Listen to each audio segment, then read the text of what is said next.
একটা সময় পড়ালেখায় ভালো ছিলাম, কোনো কিছু অল্পতেই মনে থাকতো আর অল্প সময়েই পড়া হয়ে যেত। এখন সব কিছুতেই আগ্রহ হারিয়ে ফেলছি। কবে পড়তে বসেছিলাম সেটাই মনে নেই। এখন একদম ধৈর্য ধরতে পারি না। যদিও পড়ি খুব অল্প সময়ে ভুলে যায়, সারাদিন মেজাজ খিটখিটে থাকে। আসলে আমি নিজেকে নিজেই নষ্ট করে ফেলেছি। ব্রেনটাকে কি নষ্ট করে ফেললাম, আমি এমন হয়ে যাব কখনো ভাবতে পারিনি। সত্যি আমি নিজেকে নষ্ট করে ফেলেছি, বুঝতে পারিনি। আমি কখনোই জয়ী হতে পারিনি। সব সময় আমি হেরে যাই। জীবনে শুধু আমাকে হারিয়ে দেয়।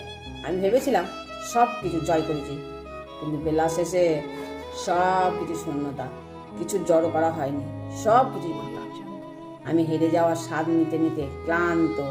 আমি ভাবি হয়তো জয়ী হব, কিন্তু এই ভাবনা সহজ। জয়ের পথ হয়তো বহু দূর।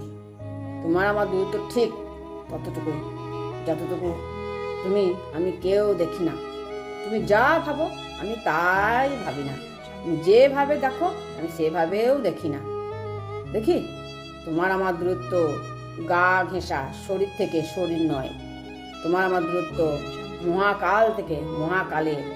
অসম্মান আর জমিনে যতটা খারাপ ততটা। যেমন আমার পছন্দ নীল আর তোমার পছন্দ গাঢ় কালো। সত্যিই তাই। আমার যা পছন্দ ওর সঙ্গে কোনো মিল নেই। আমি যদি লাল পছন্দ করতো নীল পছন্দ করবো, যদি আমি নীল পছন্দ করবো কালো পছন্দ করবে। কখনো মিল হয় না।